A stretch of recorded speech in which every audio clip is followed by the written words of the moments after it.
হাজির হওয়ার, উপস্থিত হওয়ার, কোরআন হাদিসের আলোকে মেরাজের তাৎপর্য গুরুত্ব অনুধাবন করার জন্য এখানে আসার জন্য তৌফিক এনায়েত করেছেন। এই জন্য আমরা সকলে বলছি আলহামদুলিল্লাহ।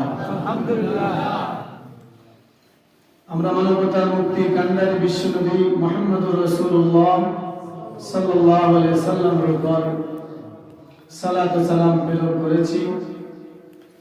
মহান মুনিবের নিকট এই কামনা করছি আমাদের সকলের পক্ষ থেকে মদিনাতুল মুনাওয়ারার সবুজ গম্বুজের নিচে শায়িত বিশ্বনবী মুহাম্মদুর রাসূলুল্লাহ সাল্লাল্লাহু আলাইহি সাল্লামের রওজা মুবারকের হাদিয়া পৌঁছায় দিন।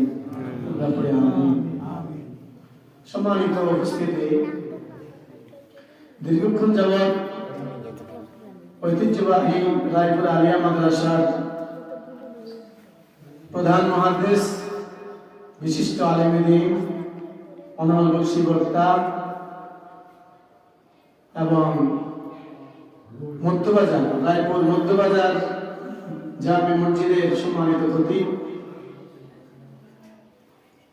জনাব মাওলানা হযরত মাওলানা নোমান সালেহ সাহেব, তিনি আমাদের মাঝে সালাতুল মাগরিব থেকে এশা পর্যন্ত সারগর্ভ বক্তব্য পেশ করেছেন।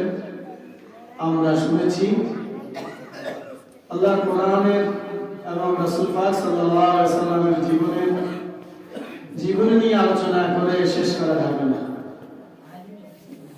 এটা মহুল আটলান্টিক মহাসাগর, প্রশান্ত মহাসাগর থেকে শুরু করে যত সাগর, সমুদ্র, মহাসমুদ্র, সাগর, নদী, নালা, খাল, বিল, যত পানি আছে সব জলরাশিকে যদি একত্রিত করা হয় আর সেগুলি নিয়ে যদি কালি বানানো হয়, পৃথিবীর যতগুলো গাছপালা তরুলতা রয়েছে, উদ্ভিদ রয়েছে, সবগুলিকে যদি কলম বানানো হয়, ওই পানি, ওই কলমের কালি গুলি আল্লাহর কোরআনের ব্যাখ্যা লিখতে লিখতে, রাসূলের জীবনী লিখতে লিখতে শেষ হয়ে যাবে, কিন্তু আল্লাহর কোরআনের ব্যাখ্যা লেখা কখনো শেষ হবে না। তার কথা আল্লাহ সুবহানাহু ওয়া তাআলার কথা সূরাতুল তাহা, সূরাতুল কাহফের শেষ দিকে আল্লাহ সুবহানাহু ওয়া তাআলা বলেন,